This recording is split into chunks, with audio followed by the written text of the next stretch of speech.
Ciência e Saúde, com Rosânia Fernandes. Muito boa tarde a todos. Voltamos com mais um programa Ciência e Saúde. O programa Ciência e Saúde de hoje traz como convidado o professor David Tavares. O professor veio aqui como representar a Associação Portuguesa de Sociologia. Muito boa tarde, professor David. Boa tarde e muito obrigado. Agradeço em nome da Associação Portuguesa de Sociologia o vosso convite. Nós gostaríamos de saber, então, que tipo de serviço presta a Associação Portuguesa de Sociologia aqui em Portugal e no restante, né, dos outros países. A Associação Portuguesa de Sociologia nasce na década de 80, a meio da década de 80, mas é uma associação muito forte e representativa a nível mesmo internacional. É uma das maiores em termos de número de sócios, associações de sociologia. A associação sobretudo serve para promover a sociologia, em primeiro lugar, depois organiza periodicamente, tem sido de 4 em 4 anos, ultimamente tem sido de 2 em 2 anos, os congressos nacionais de sociologia, e depois, através dos seus sócios, organiza iniciativas, workshops, debates, congressos, portanto, produção de informação, divulgação de informação aos sócios. Portanto, e dentro da associação há várias secções temáticas especializadas em diferentes áreas, educação, profissões, classes sociais, e também há esta secção temática de Sociologia da Saúde que aborda mais especificamente as questões da saúde. Que é o professor que está à frente dessa secção. Há uma equipa coordenadora, somos 3 pessoas, eu sou uma delas, mais 2 colegas, a professora Noémia Lopes e a professora Amélia Augusto. Professor, dentro então dessa temática relacionada à saúde, não é? Como é que a sociologia tem ajudado a sociedade civil relacionando a saúde geral, com essas doenças todas que surgiram a partir aí da década de 80, não é? Que acho que já devia, se calhar, até haver a doença, mas começou mesmo a ser divulgada. Qual foi o papel, então, da associação ou dos sociólogos nesse trabalho? Os sociólogos, eu penso que a sociologia ao longo do tempo, e a sociologia em Portugal, as origens estão muito próximas do próprio regime democrático, ou seja, a partir de 1974, 25 de Abril é que passa a desenvolver-se a sociologia, porque em contexto de ditadura não é possível. Noutros países da Europa é bastante anterior, portanto, a partir de finais do século XIX, portanto, que existe a sociologia. A sociologia tem contribuído de forma muito significativa para a melhoria geral do estado de saúde, por um lado, mas por outro lado para a reflexão sobre a saúde, para um aprofundamento da análise da saúde. E falo através da produção de conhecimento. Portanto, antes de mais nada, a sociologia produz conhecimento, né? Produz um conhecimento informado, rigoroso, feito a partir não de feelings, mas de protocolos científicos com base em métodos, em técnicas de investigação, em projetos de investigação, portanto, sólidos, digamos assim, e a partir daí produz um determinado conhecimento que, de certa forma, por exemplo, tem servido de base a muitas decisões das organizações internacionais, da Organização Mundial de Saúde.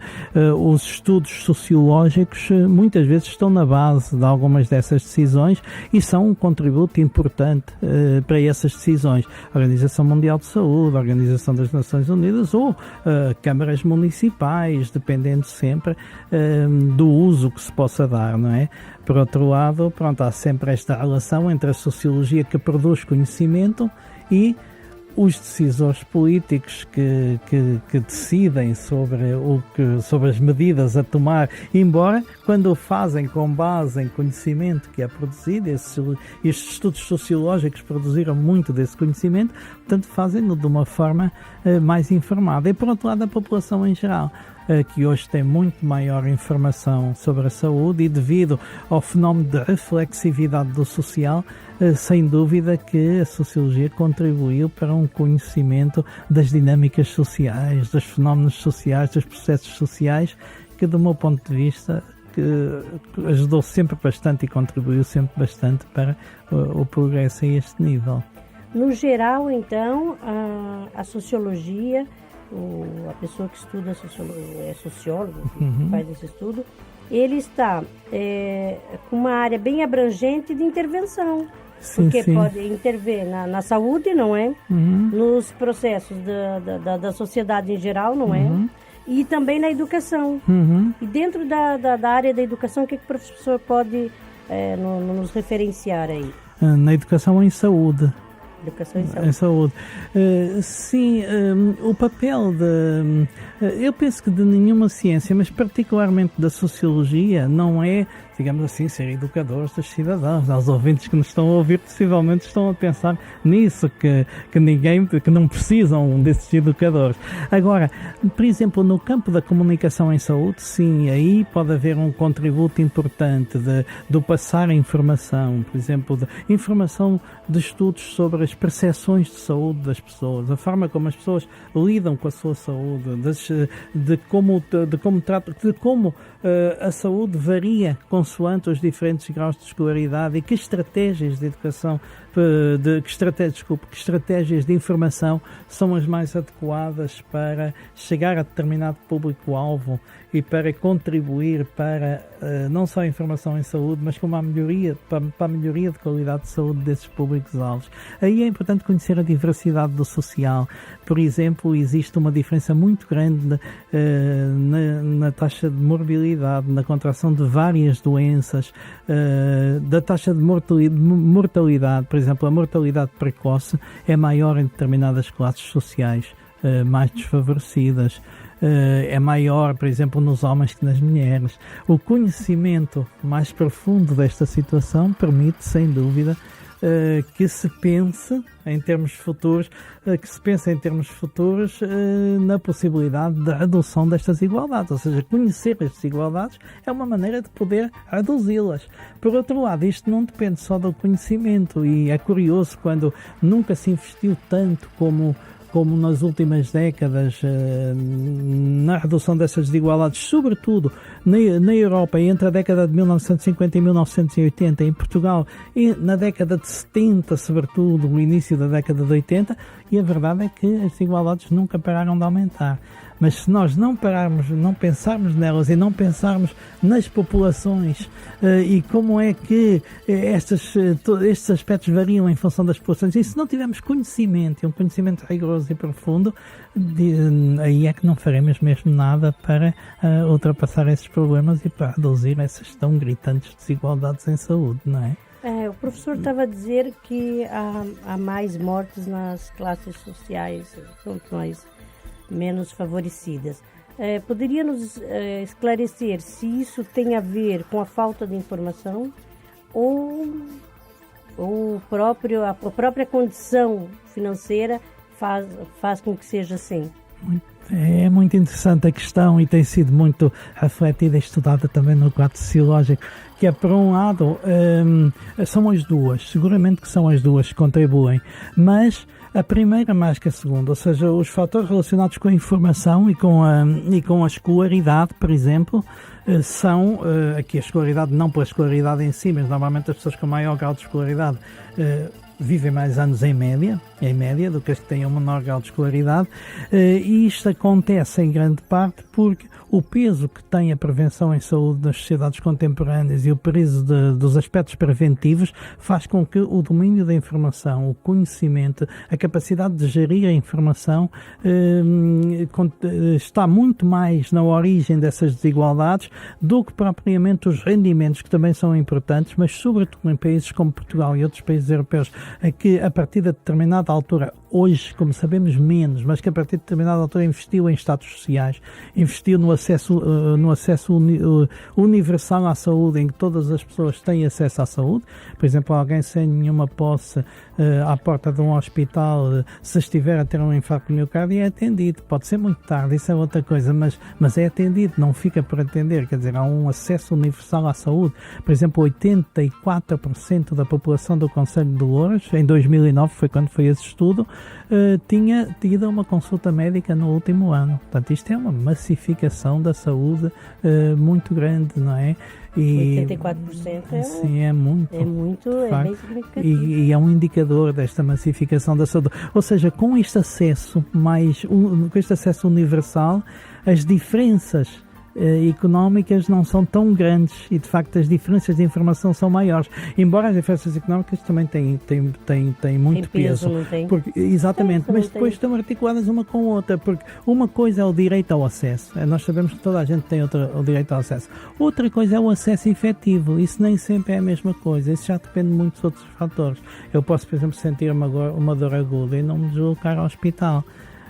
Portanto, tenho direito, tenho acesso ao hospital, mas efetivamente não fui lá. Vou. E no acesso efetivo, aí sim, sobretudo em cirurgias mais especializadas, em áreas mais de ponta, as diferenças existem em Portugal e nos outros países europeus. Mas o que também é relevante observarmos, professor David, é a questão também dos Médicos Sem Fronteiras, não é? Que vem aí dando um contributo muito grande nessa questão do acesso, não é? Uma vez que em outros países seja mais difícil esse acesso, vão os médicos sem fronteiras lá fazer o trabalho. Ou seja, é o que o professor disse da questão da massificação e do acesso universal à saúde, não é? Exatamente. Isso aí tem muito a ver com o trabalho que vem desenvolvendo, não é? A sociologia. Não tem contribuído. Por exemplo, dados, e aqui muitas vezes partem da própria reflexão e de estudos sociológicos, dados do PNUD, do Programa das Nações Unidas para o Desenvolvimento, mostram assimetrias sociais muito grandes que às vezes nem temos a consciência que é tanto. Por exemplo, entre aqueles países que o PNUD cataloga como países de alto desenvolvimento humano, é assim que o PNUD chama. Por exemplo, a esperança de vida nesses países, por exemplo, nos 30 países que estão à frente do ranking do desenvolvimento humano, e os últimos 15, são dados que parecem quase dados da Idade Média, não é? Nos últimos 15, esperanças de vida a rondar os 30, 40 anos, esperanças médias de vida. Portanto, as assimetrias no mundo são muito grandes e sem dúvida que aí é onde é preciso intervir, não é? Estas assimetrias são inaceitáveis. Por exemplo, o investimento na questão da SIDA que é feita em África comparado com o que foi feito noutros continentes e noutros países, não pode ser, porque de facto o conhecer a realidade permite pôr a nu, digamos assim, essas assimetrias que eu penso que em termos de cidadania são inaceitáveis e é portanto necessário fazer algo por isso. E organizações como os Médicos Sem Fronteiras, seguramente que fazem um trabalho extraordinário nesse nível. Sentido, né? Nesse nível. Professor, para fechar aqui a entrevista, o que é que o professor gostaria de deixar e acrescentar na entrevista que fosse relevante aqui dentro da nossa conversa, do nosso debate? Sim, eu penso que sobretudo são estes aspectos que quando há o desafio para falar do que a sociologia contribui e qual é que é o contributo da sociologia para a questão da saúde, sem dúvida nenhuma, em primeiro lugar o conhecimento, mas tudo o que esse conhecimento depois permite contribuir e permite exatamente tomar consciência destes fatores que são necessários, que é importante alterar, e depois, sobretudo, a sociologia é um estudo complexo e conhecer a complexidade destes fatores é extremamente importante. Muitas vezes o não ir mais longe tem a ver com ver as coisas muito pela rama, e a sociologia a esse nível, como outras ciências. Obviamente não é só a sociologia, a economia, a demografia, a epidemiologia, eu estou aqui a falar mais particularmente na sociologia. Ao estudar a complexidade do social, portanto, de certa forma, está a contribuir para que se tenha em conta esta complexidade do social, para formas de intervenção mais informadas e mais rigorosas, não é? Que eu penso que darão melhores decisões.